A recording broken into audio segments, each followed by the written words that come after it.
전쟁과 또 미움과 또 탄압을 저기는 사람들이 해망할 수 있도록 우리가 신명기에 나와 있는 것처럼 한 길로 들어오지만 열 길로 도망치는 그런 역사가 또 기도하는 교인들, 특별히 우리나라 백성들의 기도를 하나님이 신원하셔서 속히 종전이 되고 평화를 이룰 수 있도록 기도해 주시면 좋겠습니다. 두 번째는 이번에 당선된 우리 윤석열 또 예비 우리 대통령 잘 민생을 아우르는 국민 속으로 들어간 국민이 불렀기 때문에 또 국민의 가장 중요한 필요를 따라 정치할 수 있도록 오만하지 않도록 기도해 주시고, 오늘 특별히 또 우리 신덕신 목사님 오시기로 했는데 코비가 확진이 돼가지고 지금 아주 심한 고통 속에 있고, 우리 김덕규 집사님도 오늘 오시기로 했는데 지금 굉장히 목이 아파서 또 행여나 물을 기질까 싶어서 또 일용직까지 일을 하시는데 그 일을 위해서 기도해 주시고, 오늘 오전에 왔다가 우리 서정인 우리 사장님 수금이 안 됐어요. 여러 개로 돈을 얻지 않는 일을 기도해달라고 그렇게 말씀을 주셨습니다. 함께 동성으로 2~3분 동성으로 기도하고 시작하겠습니다. 고마우신 하나님, 증거의 시간 다시 한번 주님 앞에 섰습니다. 우리의 기도를 원하시고 또 기도를 통하여 하나님께서 이루시는 일들을 저희들이 꿈꾸며 기도합니다. 참으로 이 땅의 전쟁의 소문과 또 수많은 많은 무양마에서도 보여지는 일들을 바라보고 오늘도 참으로 하나님의 통치가 보이는 시대 속에 있습니다. 아버지 하나님, 푸틴과 그 모든 전쟁의 시작을 했던 많은 사람들이 참으로 철저하게 참으로 배전하고 한 길로 왔다가 또 열 길로 도망치는 그런 역사의 주인 되신 주님이 역사하시고 기도를 들으시고 종전과 평화를 그 땅에 허락해 주시기를 간절히 바라옵고 원합니다. 참으로 아버지 하나님, 그 일로 인해서 여러 선교사님들이 그 땅을 떠나서 하나님 앞에 기도하고 있사오니 성령으로 오셔서 선교사님들을 다시 한번 중무장시켜 주시고 또 아침마다 새벽마다 토굴에서 간절히 하나님을 울부짖는 우크라이나 백성들의 기도를 주님이 실현하여 주셔서 속히 참으로 아버지며 평화가 이루어지시고 인도해 주시기를 간절히 바라옵고 원하옵나이다. 미얀마로 참으로 수많은 영혼을 주어 있습니다. 일베를 성리 같이 하여 주셔서 아버지 하나님, 하루 속히 하나님의 진정한 참된 평화가 그리스도의 십자가 복음을 통하여 역사의 주관이 되신 주님을 통하여 이루어지는 일들이 있게 주시기를 간절히 바라옵고 원합니다. 새롭게 당선된 윤석열, 특별히 하는 윤석열 전 아버지 하나님 대통령으로 주님이 붙잡아 주셔서 국민이 불러싸우니 국민이 원하는 정치를 할 수 있도록 도와주시고 약한 자를 참으로 압제받는 자를 참으로 있는 사람들을 올바른 정치가 될 수 있게 인도하여 주시고 교만하고 오만한 자들이 패망할 수 있도록 인도해 주시기를 간절히 바라옵고 원하옵나이다. 특별히 코비로 인하여 참으로 많은 사람들이 참으로 목숨을 잃고 또 힘든 가운데 있습니다. 성령 하나님 도와주시고 우리 신동신 목사님 또한 코비 확진이 되어서 고통 속에 있습니다. 아버지 하나님이여, 코비 확진된 이 병이 참으로 심화되지 않도록 하나님이 역사하시고 인도하여 주셔서 속히 완쾌할 수 있도록 인도해 주시기를 간절히 바라옵고 합니다. 김덕배 집사님을 붙잡아 주시고 차진구 장로님을 붙잡아 주시고 특별히 아버지 하나님이여, 일에 속해 있는 많은 사람들 한 사람 한 사람을 강건하게 붙잡아 주시옵소서. 우리 사랑하는 전원로 작가의 참으로 가정 위로 같이 하여 주셔서 특별히 아버지 하나님이여 지체한 그러한 주의 아들을 주님께서 능력해 보시고 하나님이 참으로 아버지 아름다운 귀한 아들로 참으로 양육될 수 있도록 붙잡아 주시고 진리를 붙잡아 주시고 이 모든 아버지 하나님의 어려움 가운데서 생활하는 주의 종을 더욱더 강건하게 내공이 믿음이 더욱더 강건하고 견dim의 크기만큼 쓰임의 크기가 결정되는데 주의 종을 그렇게 훈련시켜 주셔서 하나님 앞에 쓰임받는 귀한 일꾼이 될 수 있도록 인도해 주시기를 간절히 바라옵고 합니다. 오늘 어디 한국대교회가 있는 우리의 선교사님 한 분 한 분들을 기억하여 주셔서 여러 코비의 상황과 또 무너진 여러 가지 상황 속에서 하나님이여 참으로 선교의 막바지에 이 지상명령을 성취하는 온 힘을 다할 수 있도록 하나님 은혜를 베풀어 주시옵소서. 저런 숫자가 모였습니다. 하나님 우리 마음 마음속에 진정한 참된 예배가 회복되게 하시고 포비 이후에 한국교회의 예배가 회복되고 하나님 앞에 다시 한번 세워지는 한국교회 될 수 있도록 은혜를 베푸시고 이 재단을 주님이여 붙잡아 주시기를 간절히 바라옵니다. 새롭게 시작하려고 합니다. 하나님 보낼 자를 보내시고 양육할 자를 양육하시고 이곳에서 많은 사람들이 안식과 참으로 지구와 평안과 사명을 얻는 귀한 재단 될 수 있도록 은혜로 입혀주시기를 간절히 바라옵고 원합니다. 오늘도 찬송 속에 가시는 주악에 맞추어서 묵도드림으로써 주일 예배 시작하겠습니다.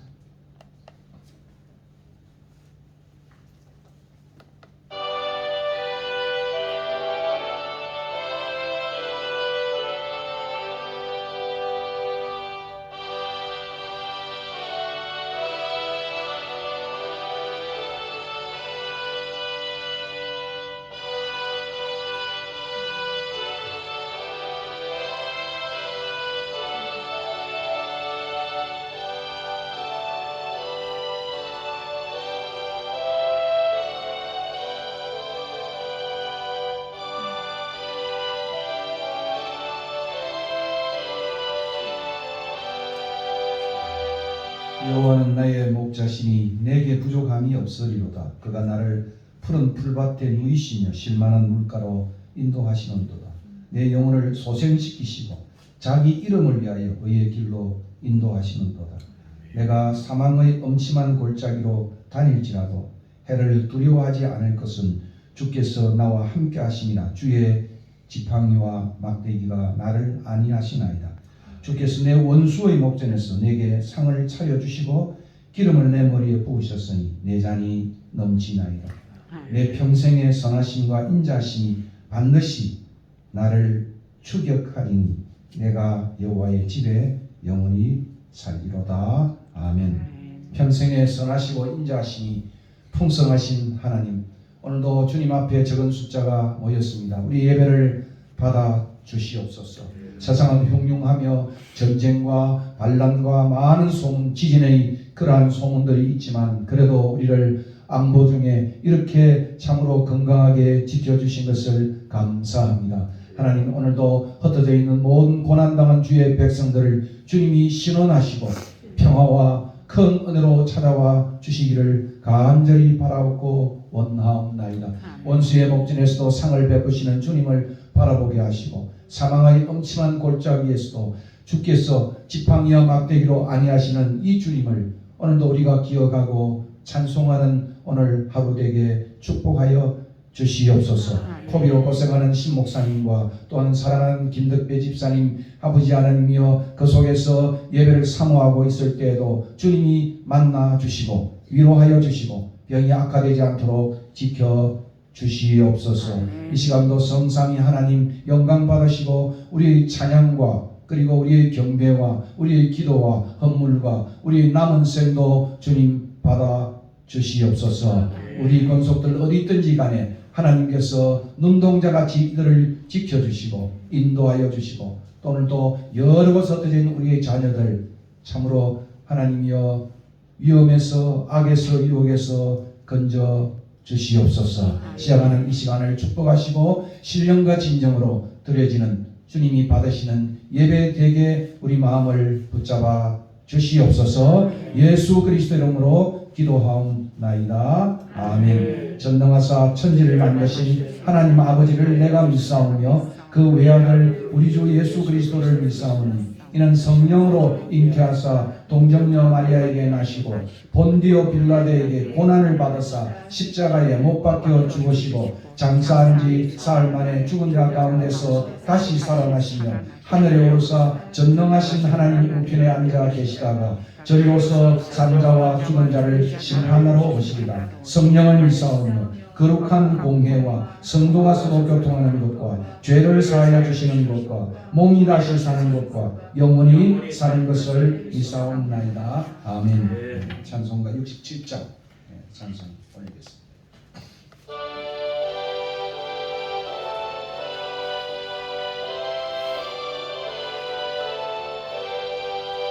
영광의 왕께 다 경배하리.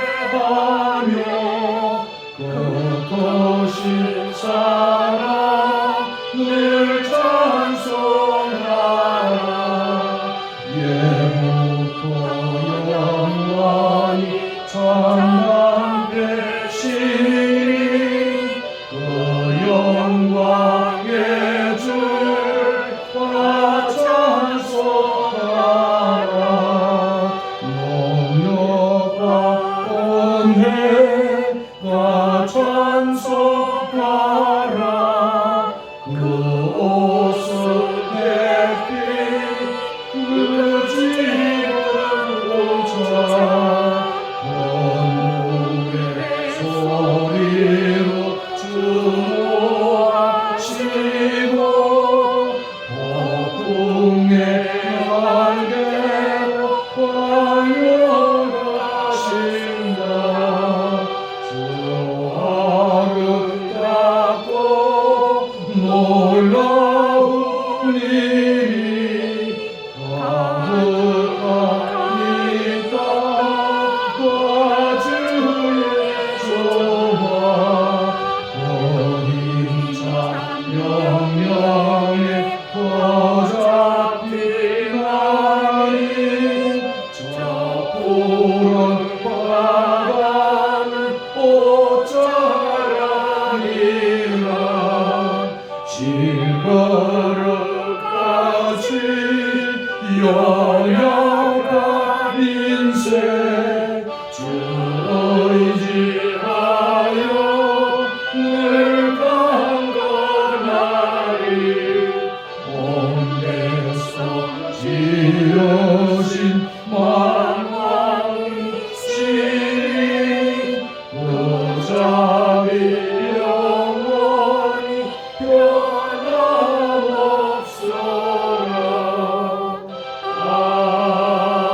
아멘. 우리 조성미 사님 기도 한번 해주시겠습니다. 여기 앉아서 하시죠.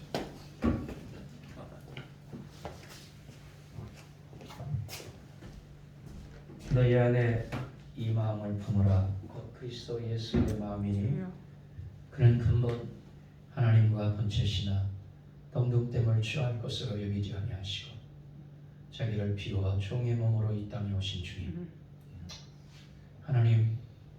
하나님과 본질상 같으신 분이 자기를 비워 이 땅에 고난의 종으로 오셔서 질그릇처럼 깨어지기 쉬운 우리 인생들을, 우리의 인생의 방향의 목표가 없었던 저희들에게 우리 주님께서 예수 그리스도를 알게 하시고 하나님의 자녀가 되는 권세를 주시고 더욱이 저희들에게 목회자로 선교사로 또 하나님의 성도로 부름받게 하셔서 이 땅에서 나그네 인생 같은 인생을 사는 저희들에게 주를 향하여 천국을 향하여 순례잡기를 걷게 하심을 감사합니다.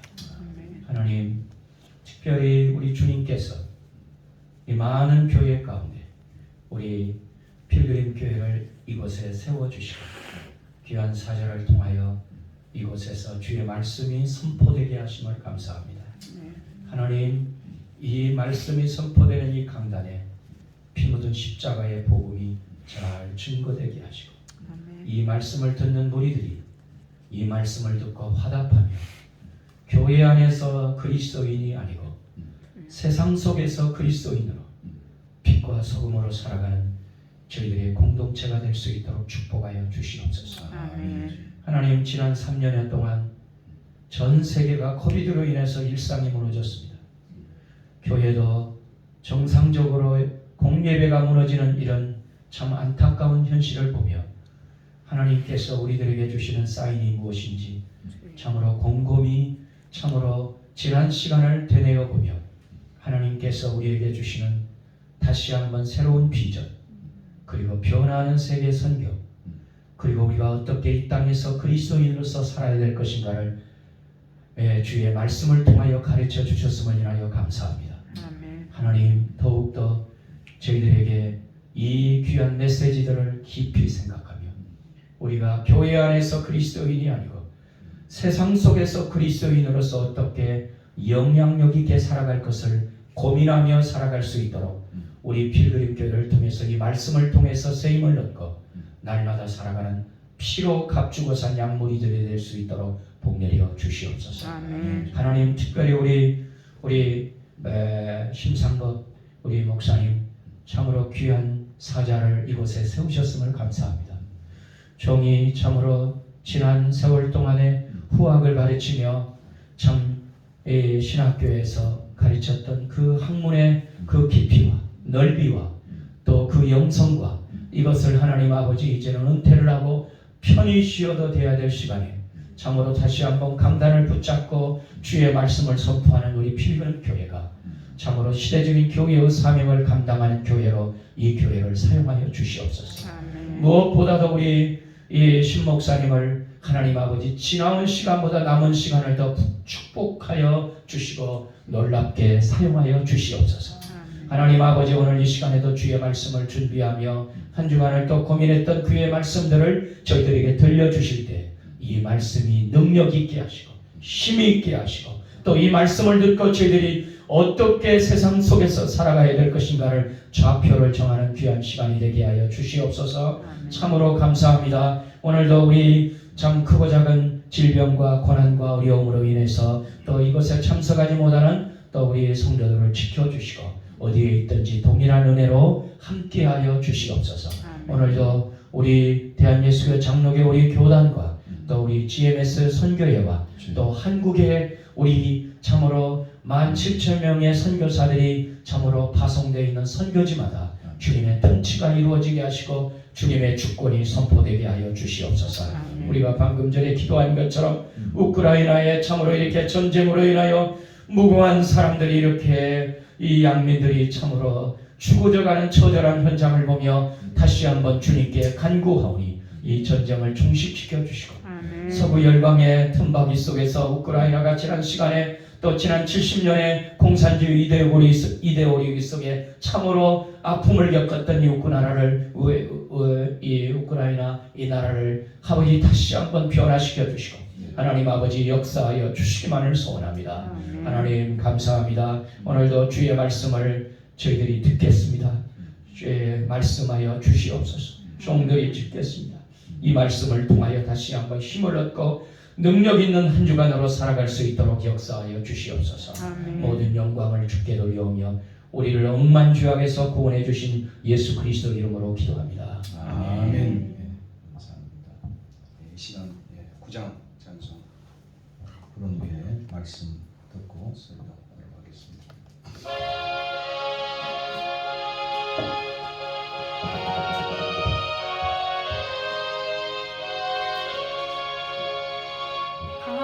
하늘에 가득 찬 영광의 하나님 은혜에 충만한 존귀하신 하나님 생명과 빛으로 지혜와 권능으로 언제나 우리를 지키시는 하나님 성부와 성령과 성령 삼위의 하나님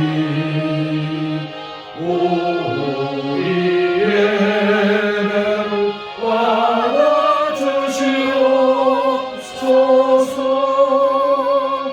사랑이 넘치는 자비하신 하나님 은혜가 풍성한 구원의 하나님 장래의 신령의 평안을 주시옵고 죄악과 범을 용서하여 주소서. 찬송과 영광과 생명 구원의 하나님 우리의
희망 기쁨도 그 말씀 끝내어 새 희망이 솟는다.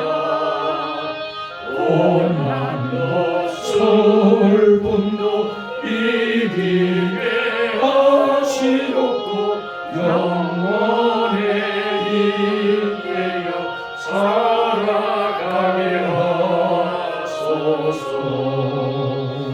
우리의 사랑과 기쁨 생명의 하나님 우리의 받아주시옵소서.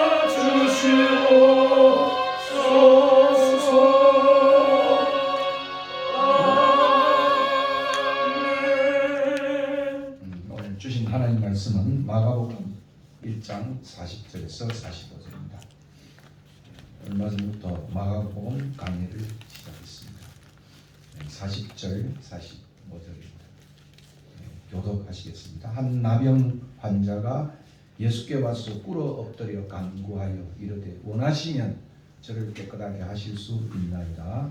예수께서 불쌍히 여기사 손을 내밀어 그에게 대시며 이르시되 내가 원하노니 깨끗함을 받으라 하시니 곧 나병이 그 사람에게서 떠나가고 깨끗하여진지라. 곧 보내시며 엄히 경고하사 이르시되 상가 아무에게 아무 말도 하지 말고 가서 너의 몸을 제사장 위에 보이고 너가 깨끗하게 되었으니 모세가 명한 것을 들여 그들에게 입증하라 하셨더라. 그러나 그 그 사람이 나가서 이를 이를 많이 전파하고 널리 퍼지게 하니 그러므로 예수께서 다시는 드러나게 동네에 들어가지 못하시고 오직 각각 한적한 곳에 계셨으나 사방에서 사람들이 그에게 나오더라. 지난 시간 저희들이 예수님의 한적한 곳에서 기도하는 모습을 살펴보았습니다. 마가가 전하는 예수는 광야의 예수입니다. 그는 갈릴리 가버나움에 안주하지 않으시고 결국 그 바쁜 하루의 일과를 마가가 1장 21절부터 34절까지 전하고 있는데 그 바쁜 속에서도 예수는 아직 어둠이 가시지 않는 새벽 미명에 한적한 곳에 가서 기도하셨습니다. 일어나 보니 예수는 없고 그런 상황이어서 제자들은 예수를 찾아다녔습니다. 결국 만나 그들이 모든 사람이 주를 찾습니다. 이렇게 말했을 때 예수는 그에 대한 답변도 없으시고 사명의 길로 내가 이를 위하여 왔노라 하고 갈릴리 여러 곳에 길을 떠나는 예수의 모습을 보았습니다. 예수는 그의 생애를 안주하지 않으시고 언제나 길 떠나는 예수의 모습을 우리에게 보여주고 있습니다. 이렇게 이제 갈릴리 다니시면서 전도했던 첫 번째 사건이 마가가 전하는 사건이 바로 오늘 나병 환자를 고치신 예수님의 모습입니다. 인간의 생각만을 따라서 자신을 찾는 무리들을 그 무리들을 주님은 떠나셨습니다. 그리고 본연의 길인 하나님의 나라의 복음 전파의 일을 가셨다고 말하고 있습니다. 아마 38절 39절에 보시면 참 흥미로운 내가 이를 위하여 왔노라 하고 그는 길을 떠납니다.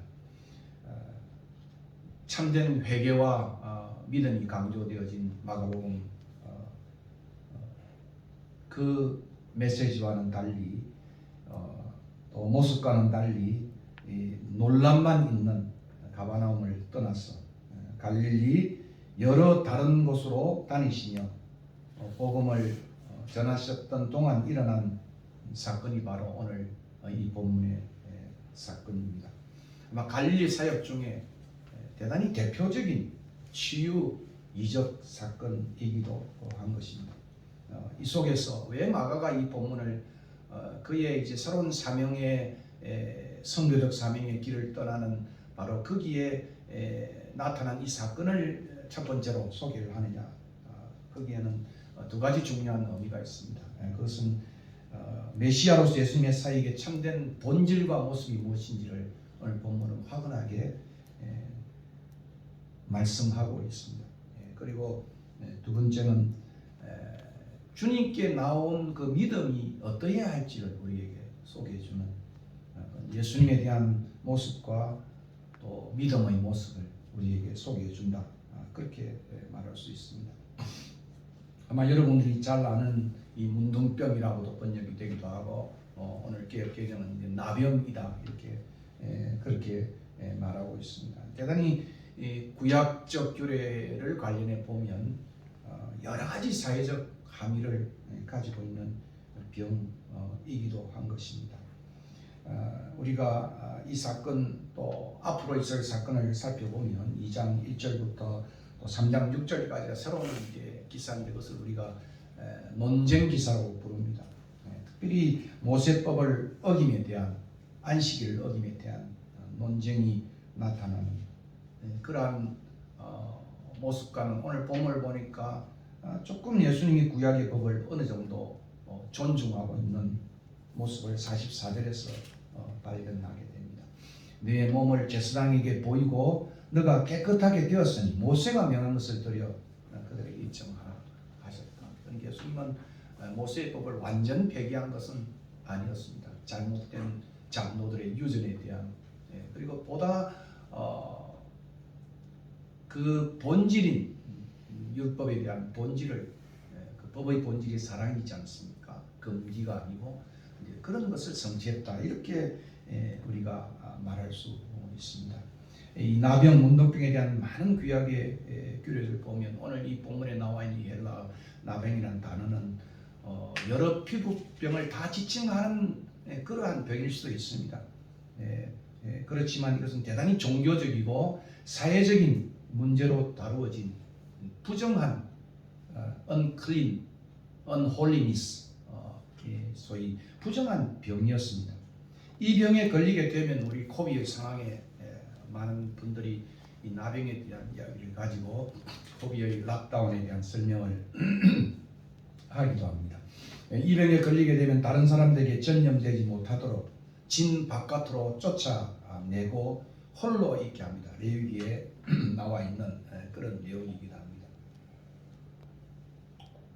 구약에서 진 밖으로 쫓겨남을 당한다는 것은 공동체 밖으로 쫓겨남을 의미하는 것입니다. 일시적이지만 하나님의 언약 관계에서 끊겨짐을 의미하기도 합니다. 그래서 이 병은 특별히 코를 이렇게 쑤셔가지고 코비 확진을 하는 그런 정도의 확진 점검이 아니라 제사장에게 보여가지고 정한지 부정한지를 판독해 가는 거예요. 오늘 마지막 44절에도 제사장에 가서 이게 나아졌는지 이제 이 병이 완쾌되었는지를 점검하는 모습을 우리가 보게 됩니다. 결국 병에 걸린 사람은 부정한 자로 낙인이 찍히게 되면 이것은 일종의 신분 박탈의 사회적 의식을 치는 것이 되는 것입니다. 그래서 공동체 내에서 자신의 신분과 위치가 완전히 박탈을 당하는 락다운 정도가 아니고 완전히 진 바깥에서 이제 살아야 되는 그런 모습입니다. 그래서 공적 예배에는 결코 참여하지 못하는 그런 모습입니다. 오늘 오시기로 한 우리 신덕신 목사님도 갑자기 이제 엊그제 이제 확진이 되어가지고 지금 연세가 70이 넘으셨는데 이제 굉장히 기침이 좀 심해져가지고 힘들다 그렇게 말하고 김덕배 집사님도 자기는 겁이 나서 확진을 조사하기 힘들다 할 정도로 목이 까칠한 그런 상황이 되어서 오늘 예배를 오시려 했는데 나오지 못하고 있습니다. 이처럼 이 문둥병, 나병은 유대사에서 단순히 육체적 병으로만 취급되지 않고 대단히 심리적으로도 굉장한 어떤 아픔을 갖는 왜냐하면 사랑하는 가족들과 또 사회로부터 격리되어야 하기 때문에 사회 문화적인 의미도 더 강한 것입니다. 그러므로 그 당시는 고대 사회는 특별히 종교가 병을 정의하고 행동 양식을 결정하는 그런 사회였습니다. 그래서 이 문둥병 또는 나병은 심하게는 하나님의 심판, 저주받음 이런 것으로 생각해서 미리암에게도 우시아 왕에게도 그런 예로 우리가 성경에서 찾아보게 됩니다. 그러므로 이 병이 걸린 사람은 여러분이 벤허라고 하는 영화를 보면서 그 벤허의 어머니의 그 나병의 상황을 우리 영상으로 봤지 않습니까? 마치 죽은 자처럼 버려진 상태에 있는 것입니다. 그러므로 나병은 육체적 질병의 고통과 더불어서 종교적 불결이기 때문에 종교가 중심이 된 그런 고대 근동에서는 대단히 모든 것이 이제 사회적 단절을 갖게 되는, 그래서 이게 걸리게 되면 서서히 이 모든 끝부분이 다 뭉그러지면서 특별히 문둥병 같은 데는 그런 모습으로 죄의 파멸적인 모습을 보여주는, 그래서 아마 이 나병의 치유에 대한 사건이 이 갈릴리 이 새로운 주님의 사명의 길에 나타난 이적 치유 사건의 아주 중요한 본문으로 그렇게 마가는 우리에게 소개하고 있는 것 같습니다. 공동체로부터의 단절은 죽은 자 같은 산송장 같은 그런 취급이 되는 것입니다. 그러므로 모세 율법은 결코 이 나병 환자를 도울 수가 없는 것입니다. 오직 진밖에 축출하는 것 외에는 율법이 할 수 있는 일은 아무것도 없었습니다. 결국 제사장들도 진단 외에는 하는 일이 없었습니다. 그러므로 결국 이 나병은 오직 하나님의 자비와 은혜가 아니고는 고침받을 수 없는 병이다 하는 그것을 우리는 기억을 해야 할 것입니다. 그러므로 나병의 고침은 마태복음 11장도 누가복음 7장도 메시아 사역의 가장 중요한 특징으로 제시되고 있다, 이런 말씀입니다. 정말 모르는 사이에 시작해서 천천히 악화되는 그런 병입니다. 코비도 그렇지 않습니까? 완전 요즘 사이런트 그런 코비처럼 언제 걸렸는지 누구에 걸렸는지도 참 요즘 보기가 힘든 그런 상황이 바로 이 나병의 모습입니다. 신체 끝부분, 귀, 눈, 코에서 고통의 마비를 일으켜서 그것이 뭉그러지고 없어지는 대단히 무서운 파멸적 결과를 나타내는 병으로 제가 앞서 말한 것처럼 죄의 파멸적 모습을 이 나병은 잘 보여주고 있습니다. 그러므로 이 나병은 인간이 당하는 질병 중에 최애가 아니고 최악의 고통스러운 질병으로 저주의 병이다, 저주받은 병이다, 이렇게 취급되어졌습니다. 그렇기 때문에 온 진으로부터 사회로부터 격리되어서 살게 됩니다. 그래서 이런 사람들이 이 진 안으로 또는 사회로 들어오게 될 경우에는 자신이 나병 환자라서 알리기 위해서 소리를 지릅니다. 그것은 부정하다 이렇게 거듭 소리를 질러서 그들로 하여금 경고를 주어서 접촉하지 못하게끔 경고를 해야 하는데, 이 교회는 어떤 데는 그것이 더 이제 경고의 이미지를 강하기 위해서 옷을 찢고 또 머리를 풀며 윗 입술을 가리고, 여러분 벤에도 보면 어머니가 나오면서 이렇게 나오는 모습을 기억할 거예요. 가리고 외쳐야 하는 그러한 상황이 되어졌습니다. 낫게 되어질 때는 회복의 절차로 제사장에게 보이고 진 바깥에서 진단을 받고 정결을 위한 예식을 시행을 한 후에 진에 들어와서 자기 장막에 요즘 자가격리가 7일로 바꿔졌지 않습니까? 7일 동안 이제 자기 장막에서 자가격리를 합니다. 그리고 7일째 모든 털을 다 밀어버립니다. 마치 그 암 걸린 사람처럼 털을 다 밀고 옷을 빨고 몸을 물로 씻은 다음에 이제 8일째에 성막에 가서 제사를 드린 후에야 완전하게 정결하게 됩니다. 그러니까 코비의 상황이 어쩌면 이런 나병의 상황과 비교를 하면서 코비를 대비하는 이런 것들이 이 많은 논문 속에 또 신학자들이 그렇게 표현하는 이유도 바로 여기에 있는 것입니다. 그러므로 이 나병이 지닌 병이 얼마나 중대하고 또 그것의 불결 정도가 얼마나 심각하다는 것을, 머리도 밀고 옷도 빨고 그리고 일주일 동안 자가격리를 하고 8일째 되는 날에 또 이런 모든 행사를 통해서 그렇게 정결을 하게 되는 그런 내용이 바로 그렇습니다. 근데 오늘 제가 이제 뭐 이런 여러 가지 사회적 이야기를 하려고 쓴 것은 아닙니다. 이런 나병 환자가 예수님이 어떻게 나와서 고침을 받았는가? 우리의 시선은 바로 거기에 있습니다. 예수께 나온 나병 환자 이 신앙의 모습, 참 우리에게 많은 의미를 던져주는 모습이기도 합니다. 41절에 보니까 이 나병 환자는 경고를 해야 하는데 경고 없이 예수께 나왔습니다. 요즘 뭐 사일런트 그런 코비 확진의 예비적 사람들이 많다 그랬지 않습니까? 일용직을 해야 되는데 이게 걸리면 일을 못 하잖아요. 굶어 죽게 되니까, 힘들어지니까. 그런 것처럼 이 사람은 아마 예수님을 만나기 위해서는 이런 모든 규례를 어기면서까지 나와야 되는 그런 절박함, 그것이 바로 경고 없이 나온 모습 속에 함의되어 있는 것입니다. 나병 환자는 사람들에게 나올 때 해야 할 이런 규례들을 어기고 필사적으로, 참 쉬운 일이 아니잖아요, 그죠? 용감하지 않으면, 간절하지 않으면, 이번 기회 놓치면, 주님 놓치면은 내가 고침받을 수 없다고 하는 주님은 순회 전도자였기 때문에 아마 그런 필사적인 마음이 있어요.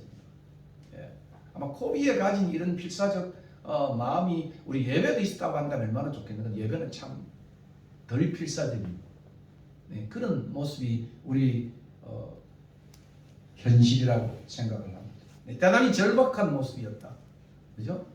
절박한 모습이었다. 이것이 나병 환자가 우리에게 보여준 신앙의 한 일면입니다. 그리고 두 번째는 대단히 진지한 탄원과 존경의 자세로 나왔습니다. 오늘 본문에 보니까 꿇어 엎드려 간구했다. 이런 구절이 마가에 자주 나와요. 꿇어 엎드려 간구했다. 회당장도 마찬가지잖아요.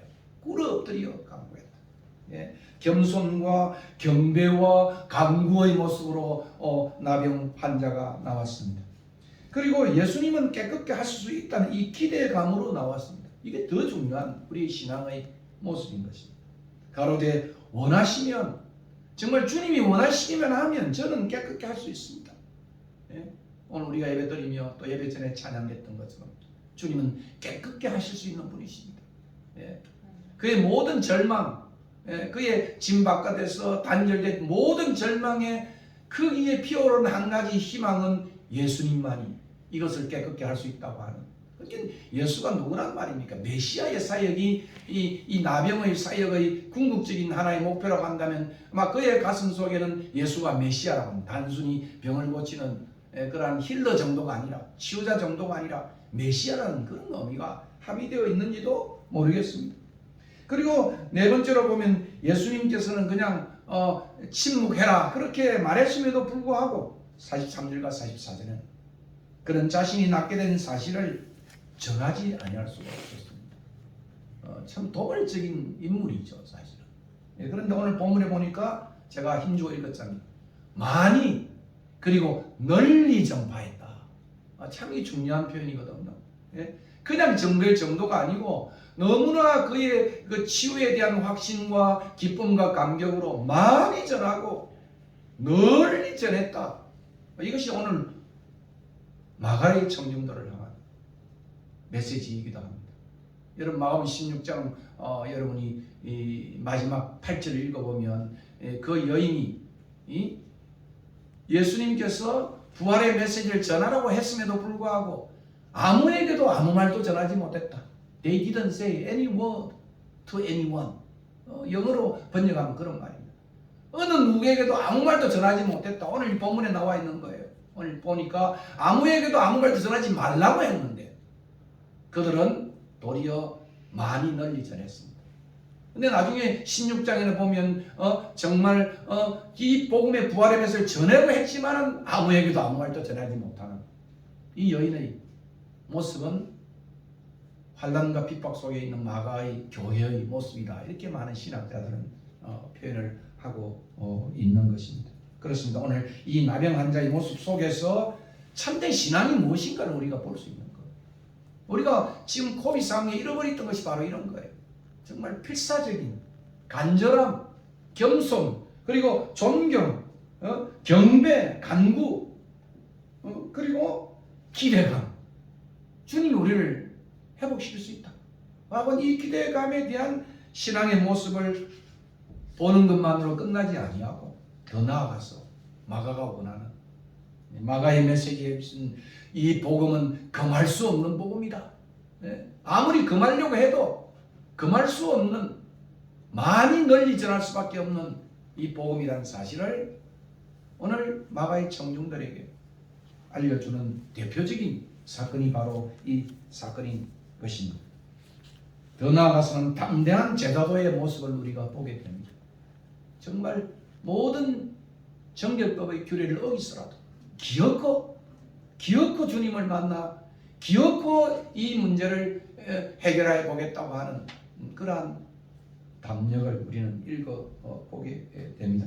사실 이런 도발적이고 적극적인 나병 환자의 신앙적 모습은 예수님의 가르침과 이적에 단지 충격을 받고 놀란 가버나움의 사람들의 모습과는 판이하게 달랐습니다. 자신들이 만든 사회적 제약에 갇혀 하나님의 놀라운 자비와 사랑을 보지 못하고 그것을 배척하는 종교 지도자들의 모습과도 판이하게 구별되는 모습이기도 한 것입니다. 그렇습니다. 마가복음에서 보여주는 참된 신앙이란 육체적 사회적 제약에도 불구하고 하나님의 은혜를 사모하고 그것을 위해 나오는 모습으로, 이것이 바로 오늘 이 본문이 보여주는 믿음의 모습입니다. 이 믿음의 모습은 메인 캐릭터들이 갖고 있는 모습이 아닙니다. 마가를 읽어보면 전부 마이너 캐릭터, 조역들의 모습 속에서 나타납니다. 중풍병자를 데리고 놓은 친구들도 마찬가지. 지붕을 뜯었으라 주님 앞에 오게 하겠다는 그런 믿음을 우리는 2장 1절과 11절에도 보여주고 있습니다. 야이로와 혈류증 여인의 모습도 마찬가지지 않습니까? 야이로도, 혈류증 여인도 기어코 부정한 그 여인이 주님의 옷을 붙잡아야만 된다고 하는 그런 신앙의 모습을 보게 됩니다. 수로보니 여인도 마찬가지입니다. 예수님이 내쳤음에도 불구하고 개들에게 주는 것이 마땅하지 않다. 그럴 때 수로보니 여인은 그냥 주님의 그러한 것에 그냥 도망치듯이 물러서지 아니하고, 수로보니 여인은 개들도 그 상에서 떨어지는 부스러기를 먹나이다 이렇게 수로보니 여인은 그렇게 말합니다. 예수님께서는 이런 믿음을 찾고 있다, 그렇게 말할 수가 있습니다. 기먹고 어눌한 자를 데리고 난 사람들도 그랬고, 소경을 데리고 온 베세다의 사람들도 그랬고, 귀신 들린 아들의 치유를 구하는 아버지와 소경 바디메오의 모습도 마찬가지입니다. 그러니까 마가가 우리에게 보여주는 신앙의 모습은 이런 많은 제약과 어려움에도 불구하고 믿음으로 나온 그런 인물을 마가는 소개하는데, 이것들이 종교 지도자도 아니고 또 예수의 주된 메인 캐릭터인 제자들도 아니고 이런 조역들, 참 덜풀 같은 사람들이 이런 모습으로 마가는 특별하게 소개하고 있는 것입니다. 언니의 경고에도 불구하고 나가 다시 말하면 많이 그리고 널리 전한 모습은 마가의 청중에게까지 충격적인 모습이 되는 것입니다. 그렇다면 예수님의 모습은 어떨까요? 41절과 42절. 이런 도발적인 모습에 대해서 예수님은 외면하거나 배척하지 않으셨습니다. 메시아로서 자비와 사랑의 모습을 보이시고 있습니다.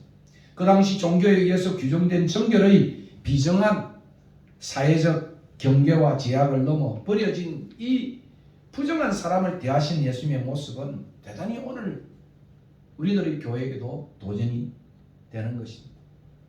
예수님은 당시의 정결 규례를 어기고 넘어서서 찌정으로 인해서 자신이 앞으로 받을 많은 비난과 핍박에도 불구하고, 이런 2장부터 넘어가면 예수님이 이제 사랑의 그러한 안식일에 사람을 고치는 사랑의 행동이 비난이 되어가지고 나중에 3장 6절에는 드디어 그 사람 예수를 죽이려고 하는 살해 모의가 이미 갈릴리 초기 사역 속에 나타나고 있는 것을 봅니다. 그렇습니다. 주님의 이 행동은 많은 비난에도 불구하고 악플에도 불구하고 어쩌면은 그를 죽이고자 한 살해의 모의에도 불구하고 주님은 이 사람을 불쌍히 여기시고 그의 고통과 함께 하시며 그를 치유하고 그렇고 그를 인도해 주셨습니다. 당시의 종교에 종사하는 사람들의 교조적인 모습과는 판이하게 다른 모습이었습니다.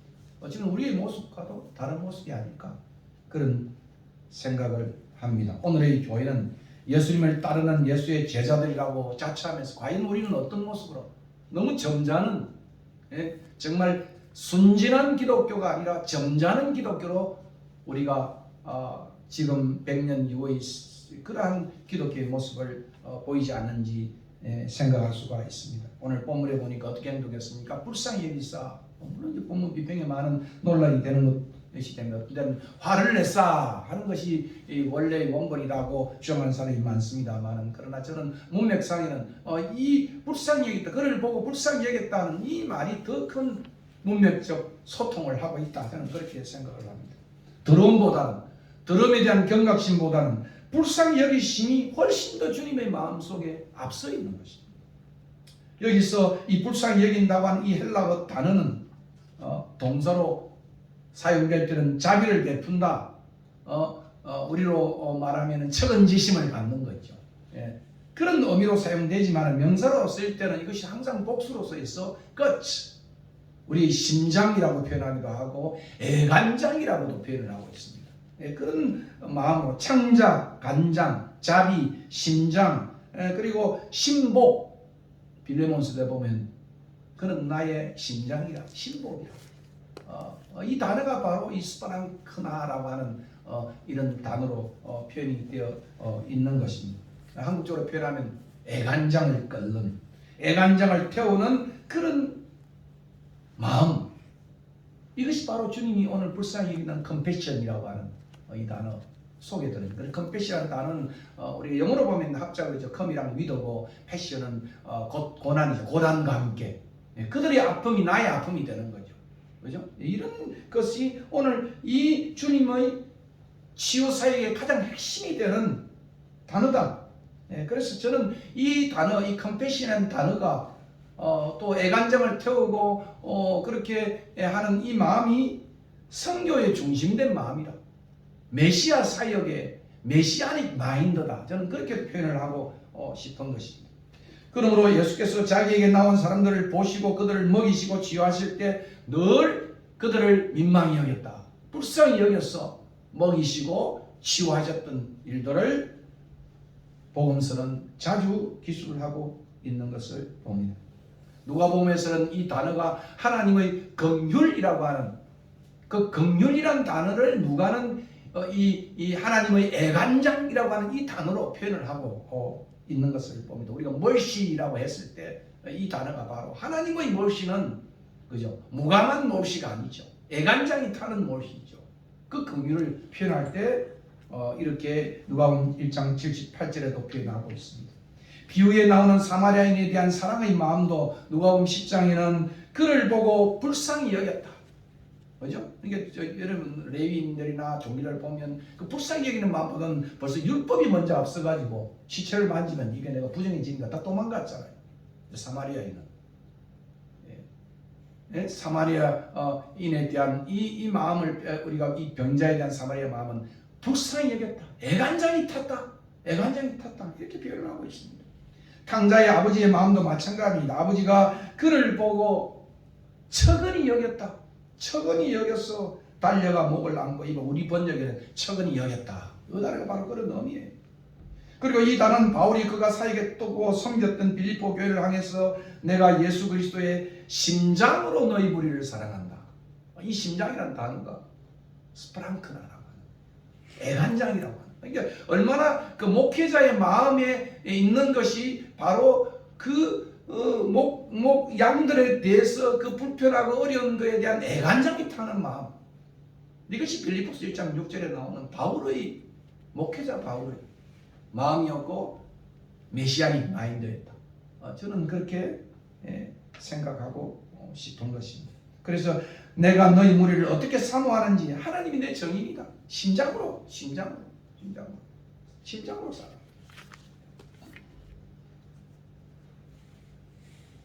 그러므로 바울의 사역은 바로 예수님이 그의 사역에서 가졌던 이 마음에서 우러난 것이 아닌가.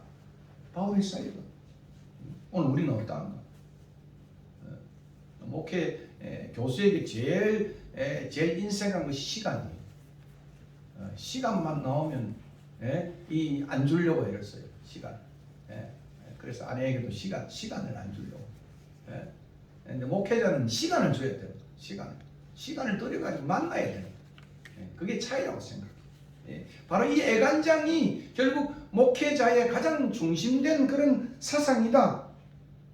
이 마음을 가지고 제가 이 목회를 시작해야 되겠다. 그런 생각을 봅니다. 저도 좀 마음이 그렇게 다른 사람은 좀 열이라고 생각을 하는데, 그러나 그 열인 정도가 아니고 이 예수님께서 보이신 그 문둥병자 나병에 대한 마음이 바로 애간장이 타는 그 성도들의 한 형편에 얼마나 내가 애간장을 태울 것인가. 그 엄마의 마음 아니겠어요? 자식들이 한 40도 열이 오르락 내리가면 애간장이 타지 않습니까? 아프면. 우리 김종원 목사님은 신이가 아파가지고 암에 걸려가지고 아버지 몰래 나와서 기침을 하는데 방 안에서 그 딸을 만나지도 못하고 안에서 애간장을 태웠던 그 시간을 김종원 목사는 나의 25시보다도 더 깊은 그런 참 힘든 시간이었다. 자기의 가장 김종원 목사님의 힘든 시간이 뭐겠습니까? 그 지도에서 수많은 사람들이 학살되어지면서 그 공산당의 죽창에서 줄을 쭈고 가면서 거기서 했던 그것이 자기 인생의 겨루가 말했던 25시였다. 그런 표현을 자주 쓰는데 아마 딸의 그 고통 속에는 그 25시보다 더한 그 애간장을 우리는 생각해 볼 수가 있는 것입니다. 이 마음이 구제와 선교 사역의 중심이 있어야 돼요. 선교 사역의 마음속에. 그죠? 이 미셔너리 마인드다. 메시아닉 마인드다. 패스터즈 마인드다. 이게 빠지면 싹군이 되는 것이죠. 이게 엄마의 속에도 빠지고 아버지 속에도 빠지면 그건 부모가 될 수 없는 것이죠. 그것을 오늘 본문은 보여주고 있는 것입니다. 더러운 문둥병자를 향해 보이신 이 주님이 불쌍히 여기는 마음이 어쩌면 사순절에 우리가 가져야 할 마음이 아닐까. 사순절에 배워야 할 마음이에요. 그래서 주님은 손을 내밀어 저에게 대셨다. 41절에. 이런 다른 누가나 마태는 이 불쌍히 여기다 마음을 빼버렸어요. 그래서 많은 학자들이 뺀 것이 이게 이 잘못된 그러한 하나의 마가의 에디션이다 생각해서 뺐다고 이게 해석을 하죠. 저는 그렇게 보지를 않습니다. 마가의 의도는 훨씬 더 손을 내밀고 그를 그 중간에 타치한 것은 그 불쌍히 여기는 마음이 있을 때 되지는 것입니다. 여러분 그 문둥병 나은 손에 있었던 수많은 우리의 앞선 선배들이 그죠? 그 문둥병을 핥고 했던 것이 그 불쌍히 여기는 마음이 없이 어떻게 가능하겠어요? 안 그렇습니까? 우리 전 작가님의 아들에 대한 불쌍히 여기는 마음이 없이는 과연 지금 지체한 그죠? 그 아들을 대할 때 내 마음이 바닥이 나는 그 불쌍히 여기는 측은지심이 없이는 참 힘들다 그런 생각을 해봅니다. 왜 그렇게 할 필요가 없었는데 말씀만으로도 고칠 수 있는 예수님이셨는데 그에게 손을 내밀어 그를 만지셨다. 당시의 그 정결 규례에 의해서 이해한다면 대단히 급진적이고 무모한 행동이었다. 좋게 말하면 용감한 행동. 그러나 무모한 행동이었다. 특별히 정결법은 유대 사회의 사회적 행동의 근간인데 예수님은 이런 규례를 깨트릴 사람. 아마 비난이 막 몰려올 거 아니겠습니까? 2장부터 벌써 안식일 어디도 야단인데 그죠? 이 일에 대해서 많은 악플과 이런 것들이 있을 수밖에 없는 그런 상황임에도 불구하고 접촉해서는 안 되는 부정한 사람을 예수님 편에서 먼저 접촉. 혈류 중에 있는 자기가 싹 뒤에 와서 만졌잖아요. 그죠? 근데 예수님이 그에게 손을 내밀어 만지셨다. 이것이 메시아의 그 그 마음 속에서도 우러난 것이다. 저는 그렇게 표현을 하고 싶은 것입니다. 구약의 규례에 따르면 부정한 자를 만지는 자가 부정케 되는데 예수는 문둥병자를 만짐으로 스스로 부정한 사람이 되어버린 거예요. 되어버린 거예요. 예수님이 이 치유는 접촉할 수 없는 부정한 사람을 접촉하심으로 이루어진 사회적 연대감을 가진 치유였다. 그러니까 여러분이 이 컴패션이라는 단어, 이 소위 공감이라는 단어는 언제나 그게 따라오는 하나의 중요한 모습은 솔리다리티, 연대감이에요. 그 공감이 하는 것이 연대감과 직결되지 아니하면 그것은 그냥 떠있는 감정이에요. 떠있는 감정. 우리가 누구를 사랑한다 하면서 그죠? 행동을 안 할 때 얼마나 그죠? 저 사람이 진짜일까? 찐사랑일까? 진짜 남편은 나를 사랑할까? 남편은 말만 하는 거 아닐까? 그죠? 이런 생각을 드는 이유도 바로 오늘 본문 우리에게 이런 솔리다리티, 사랑의 연대감을 우리에게 보여주고 있습니다. 당시의 사회적 관리인 정결을 어기면서까지 그를 사랑하시고 치유하셨습니다. 이것은 간절하고도 절박한 믿음의 강구에 대한 예수님의 응답이셨습니다. 그리고 그의 형편에 대해 불쌍히 여기는 마음이 있었기에 가능한 것이다. 가능한 것이다. 오늘 사순절 기간 동안에 이 놀라우신 예수님의 사랑의 이 무모한 행동, 그죠? 손을 내밀어 저에게 대셨다. 여기에 우리가 좀 깊은 묵상이 있어야 될 것 같습니다. 우리 자녀들에게, 우리 주변의 사람들에게도 마찬가지입니다. 결국 불쌍히 여기는 사랑은 이 모든 비정한 제도적 규례를 어김에 대한 두려움을 내어쫓고 용감한 행동으로 나아가는 것이다. 제가 묵상을 하면서 요한일서 4장 18절과 19절이 생각이 났어요. 사랑 안에 두려움이 없고 온전한 사랑이 두려움을 내어쫓나니 두려움에는 형별이 있습니다. 두려워하는 자는 사랑 안에서 온전히 이루지 못하였느니 우리가 여기다 넣어놨습니다. 거기다 한 글을 넣어봤습니다. 두려움 없이 용감하게 사랑하면 그가 먼저 우리를 사랑하시기 때문에 우리 예수님이 그렇게 우리를 사랑하세요. 그래서 우리도 그렇게 사랑을 해야 된다 하는 그런 의미로 요한은 요한일서에서 표현을 하고 있습니다. 인간의 부정한 죄를 자발적이고 용감하게 지신 예수님은 자신을 주기까지 섬기시는 대속자로서의 사랑과 희생의 예수님이심을 마가는 소개하고 있습니다. 인자에 온 것은 섬김을 받으려 합니다. 섬기려 하는데 그냥 말로만이 아니라 자신의 몸을 대속물로 주심으로 섬겼다. 이렇게 마가는 표현하고 있는 것입니다. 이분이 바로 우리의 구세주예요. 이분이 우리의 주님이십니다.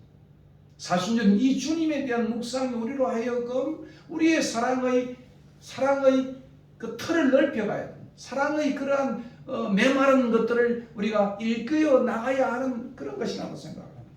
그리고 드디어 이제 예수님이 말하잖아요. 행동이 먼저죠. 그리고 말을 하잖아요.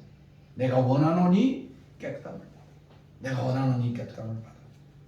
결국 이 표현은 우리는 이 병자를 향한 예수님의 참된 마음을 읽어보게 되는 것입니다. 세상에 오신 이유가 이것이에요. 당시 제자들은 단순히 진단행을 할 수 있는 것이 없었습니다. 모세의 율법도 이들을 진 밖으로 내치는 것 외에는 모세의 율법이 할 수 있는 것이 없었습니다. 그러나 예수님은 우리 같은 부정한 자들을 위해 죄 가운데 오셔서 자신을 기꺼이 주심으로 우리를 깨끗게 하신 분이라는 사실을 본문은 말하고 있는 것입니다. 결국 나병한 자를 깨끗게 하신 예수님은 이 사람에게 이르시기를 제사장에 가서 자신의 모습을 보이고 깨끗게 됨을 인하여 모세의 명한 것 예물을 드려서 저희에게 증거가 되게 하라고 하셨습니다. 아마 이 지시는 어떤 의미가 있겠습니까? 예수님은 단순히 육체적인 질병만을 고치는 것에 국한되지 아니하시고 그의 공적인 회복까지도 신경을 썼다. 참 이게 중요한 거예요. 우린 예수 기독교라는 종교는 그냥 구원받고 하는 것으로만 끝난 것이 아니라 예수님의 이 말은 그냥 율법을 그냥 순종했던 그런 것으로 끝나지 아니하고 그의 진 밖으로 나간 그의 그 처절한 상황의 회복을 까지도 신경 썼다.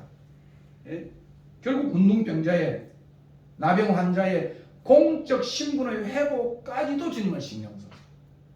그러면 오늘 우리의 성경은 그죠? 영혼 구령만이 아니라 이 사회적 그죠? 복지와 회복까지도 나아가야 함을 본문 우리에게 알려주게 됩니다. 예수님이 베푸신 이 치유 회복은 단순히 개인적 육체적인 치유를 의미하지 않고 더 나아가 공동체 내에서의 회복인 사회 회복을 함의하고 있다. 저는 이 본문 앞에 굉장히 많은 생각해 보았습니다. 이런 모습이 바로 오늘 우리 교회가 복음과 구원을 말할 때 개인적 복음과 구원에 그쳐서는 안 되고 사회적인 의미와 행동으로 나아가야 함을 함의하고 있다. 저는 그렇게 생각합니다. 가장 혐오적인 저주받은 질병을 고치신 예수님은 우리의 죄의 결과인 죽음을 대신하여 담당하시는 속죄의 양으로 오셨습니다. 주님은 우리를 위해 저주의 십자가를 지심으로 우리의 더러움을 깨끗하게 하시고 하나님과 우리 사이의 관계를 회복하실 뿐만 아니라 단절된 인간관계까지 회복해 하신다. 특히 예수께서 이 사람에게 보이신 모습은 그의 사역의 본질이 또 사역이 어디까지 가야 하는지를 가르쳐 주고 있는 것입니다. 말씀을 맺겠습니다. 아사셀의 염소를 여러분 아시지 않습니까?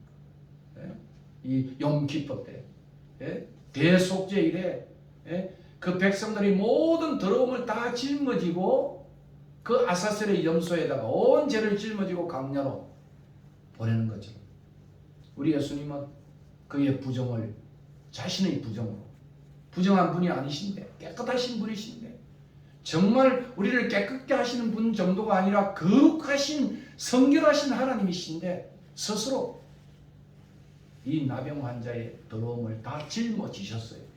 아사셀의 염소가 되어졌어요. 그리고 오늘 본문 45절에 보니까 그는 광야로 나아갔습니다. 광야로 나아갔습니다. 참 오늘 우리에게 던져주는 큰 의미다. 그런 생각을 합니다. 아사셀의 그러한 염소로 오늘 모든 우리의 부정을 짊어지고 가는 하나님의 어린 양의 모습을 우리는 이곳에서 읽게 되는 것입니다. 이것이 오늘 사순절에 던져주는 주님의 모습이 아닌가 그런 생각을 해봅니다. 저주의 십자가를 지시고 광야로 나가시는 예수님, 한정한 곳을 살아가시는 마가의 가장 중요한 메시지는 Christ in the wilderness, 광야의 그리스도예요. 근데 오늘 이 본문은 아사셀의 염소처럼 그의 부정이 나의 부정이 되지, 그의 더러움이 나의 더러움이 되어서 그 모든 걸 짊어지고 십자가에서 우리의 죄를 속량해 주신 속죄주 예수 그리스도를 이 본문을 통하여 우리는 만나게 되는 것입니다. 이 주님이 우리 사순절 기간 동안에 깊이 묵상하고 감사하는 그런 우리의 시간이 되었으면 합니다. 오늘 말씀은 이 말씀으로 함께 계약합니다. 오늘 270장 그래서 설교를 준비하다가 이 찬송이 입에서 자꾸 나왔어요. 참 이 찬송이 나왔어. 오늘 207장을 함께 부르고 헌금한 후에 예배를 마치려고 합니다. 207장 찬송을.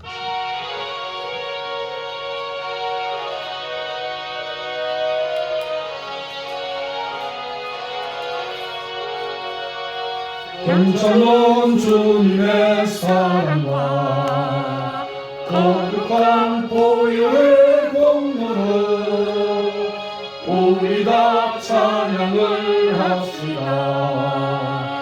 주님을 만나볼 때까지 예수는 우리를 깨끗게 하시는 주시니 그의 피 우리를 눈보다 더하게 하시네. 우리를 깨끗게 하시며 무궁한 생명의 누리세 생명의 구원을 받은 자 하나님 찬양을 합시다. 예수는 우리를 깨끗게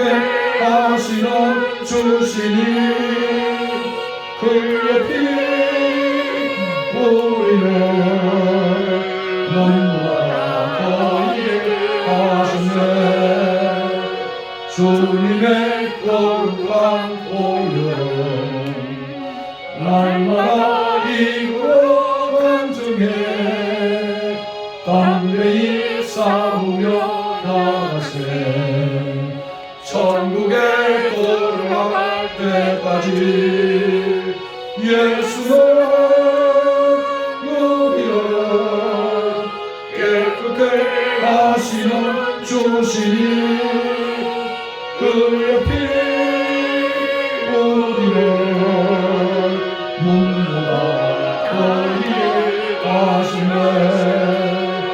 십자가 당당히 붙잡고 날마다 이기며 나가세 머리에 면류관 쏟아서 주 앞에 찬양할 때까지 예수는 우리를 깨끗게 하시는 주시니 그의 피 우리를 눈보다 거리게 하셨네.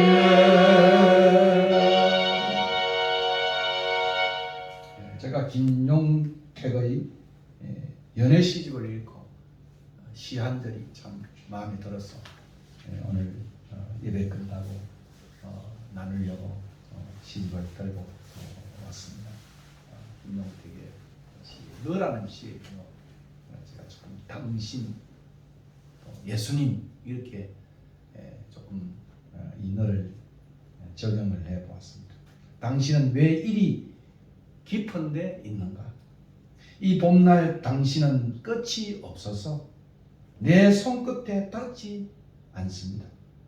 당신 하나도 못 잡고 당신 하나도 잡지 못하고 이 봄 내 어디 가서 무슨 말로 서 있으리? 사순절 기간에 참 주님을 안다고 말하면서 어쩌면 왜 이리 깊은데 있는지 당신은 끝이 없어서 사랑의 끝이 없어서 나의 손끝에 닿지 않는구나. 당신 하나도 못 잡고 당신 하나도 잡지 못하고 이 봄 내 어디 가서 무슨 말로 서 있으리?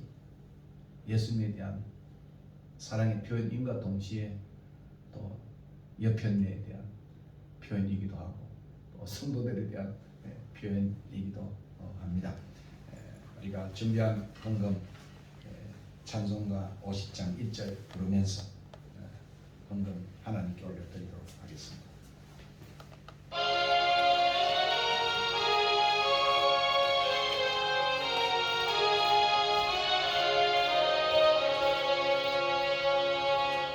내게 있는 모든 것을 아낌없이 드리네 사랑하고 의지하고 주만 따라가리라 주께 드리네 주께 사랑하는 그 주 앞에 모두 드리네. 아멘. 우리 반주자님은 부활절날 또 회복이 되어서 꼭 부활절날 참여하겠다고 이렇게 문자가 왔습니다. 우리 반주자님 위해서 많이 기도해 주시면 좋겠습니다. 오늘 특별히 말씀을 기억하면서 나병 환자의 그 믿음도 우리가 함속에 기억해야 되겠지만 좀 필사적으로 정말 겸손하게 기대감을 가지고 존경을 가지고 이렇게 나왔던 나병 환자를 주님은 불쌍히 여기시고 사랑하셨습니다. 우리의 모든 더러움을 주님이 다 짊어지시고 우리 죄악도 짊어지시고 아사스의 염소로 대속주로 그렇게 가셨던 주님을 깊이 우리가 사순절 기간 동안 묵상하는 저와 여러분 되었으면 좋겠습니다. 한번 기도하겠습니다. 고마우신 하나님, 오늘도 말씀을 다시 한번 기억을 하고 또 주님이 우리에게 보여신 이 아름다운 대속적 사랑이 얼마나 큰 것인가를 오늘 이 중풍 병자를 이 나병 환자를 오늘 고치신 이 사건을 통해서 다시 한번 상고해 보았습니다. 우리의 모습을 다시 한번 돌아보고 또 주님의 모습을 다시 한번 묵상하며 이 사순절을 보다 의미 있게 성숙하게 보내드리는 우리 모두가 될 수 있도록 은혜를 베풀어 주시옵소서. 우리 주변 사람들, 우리 사랑하는 또 우리가 만나는 모든 사람들 어떻게 우리가 대하고 있는지 이 사순절에 깊이 반추하고 또 회개하고 또 하나님 앞에 자라가는 우리 모두가 되게 이 시간도 축복하여 주시옵소서. 적은 물질 주님 앞에 올려드렸습니다. 이 물질 쓰는 곳마다 이 사랑이 전달되게 하시고 이 사랑을 실천하는 우리 교회에게 주님이 축복하시고 오늘도 흩어져 있는 우리 모든 자녀들 시험과 악과 유혹에서 건져주시고 또 우리 주변에 있는 모든 권속들이 코비에서 고통당한 우리 신 목사님, 우리 김 집사님,